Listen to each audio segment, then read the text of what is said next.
अस्सलामुअलैकुम दोस्तों, कैसे हैं आप। उम्मीद है कि आप सब खैरियत से होंगे।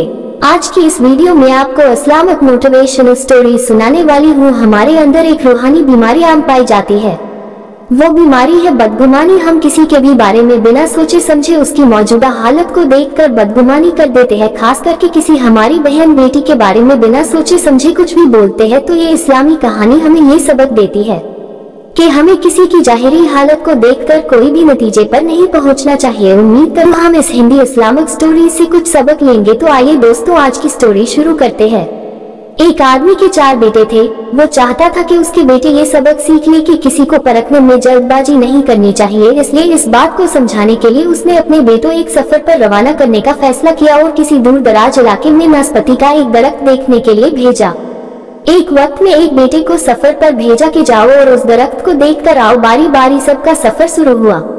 पहला बेटा सर्दी के मौसम में गया, दूसरा बारिश में, तीसरा गर्मी के मौसम में और सबसे छोटा बेटा खीजा के मौसम में गया। जब सब बेटे अपना अपना सफर खत्म करके वापस लौट आए तो उस आदमी ने अपने चारों बेटों को एक साथ बुलाया और सबसे उनके सफर की अलग अलग तफसील के बारे में पूछा। परिक्रमा करते दिल पहला बेटा जो सर्दी के मौसम में उस दरख्त को देखने के लिए गया था, उसने कहा कि वो दरख्त बहुत बदसूरत, सूखा हुआ और टेढ़ा सा था। परिक्रमा करते दिल दूसरे बेटे ने कहा, नहीं, वो दरख्त तो बहुत हरा भरा था, बड़े बड़े पत्तों से भरा हुआ था। परिक्रमा करते दिल तीसरे बेटे ने इन दोनों से इख्तिलाफ किया। वो दरख्त तो फूलों से भरा हुआ था और उसकी महक दूर तक आ रही थी और ये कि उससे हसीन मंजर इससे पहले उसने कभी नहीं देखा था।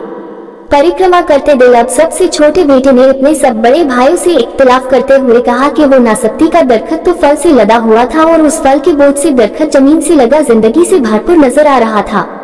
ये सब सुनने के बाद उस आदमी ने मुस्कुरा कर अपने चारों बेटों की तरफ देखा और कहा, तुम चारों में से कोई भी गलत नहीं कह रहा है, सब अपनी अपनी जगह सही है।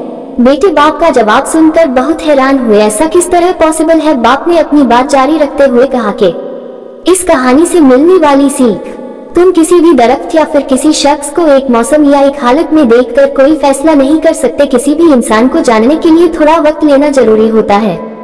इंसान कभी किसी हालत में होता है तो कभी किसी और हालत में। अगर दरख्त को तुमने सर्दी के मौसम में बेरौनक देखा तो इसका मतलब ये नहीं कि इस पर कभी फल नहीं आएगा। इसी तरह किसी शख्स को तुम लोग गुस्से की हालत में या किसी गुनाह के कामों में देख रहे हो तो इसका मतलब ये हरगिज नहीं कि वह बुरा ही होगा। कभी भी जल्दबाजी में कोई फैसला न करो जब तक अच्छी तरह किसी को जांच न लो। किसी को समझाया परखा जा सकता है जब ये तमाम मौसम गुजर जाएंगे। अगर तुम सर्दी के मौसम में ही अंदाजा लगाकर नतीजे पर पहुंच जाओगे तो गर्मी की हरियाली, बाहर की खूबसूरती और भरपूर जिंदगी से खुशहाल होने से रह जाओगे। सिर्फ एक दुख परेशानी के लिए अपनी जिंदगी की बाकी खुशियों को दांव पर मत लगाओ। जिंदगी के एक बुरे मौसम को बुनियाद बनाकर बाकी जिंदगी को मत परखो। इस तरह अल्लाह ताला ने हर इंसान में भलाई और बुराई दोनों चीजें रखी है। इस हालत में भी अलग अलग मौसम की तरह बदगुमानी से हम सब की हिफाजत फरमाए और हम सब का खात्मा ईमान के आला तरीन दर्जे पर फरमाया। आमीन, अल्लाहुम्मा आमीन।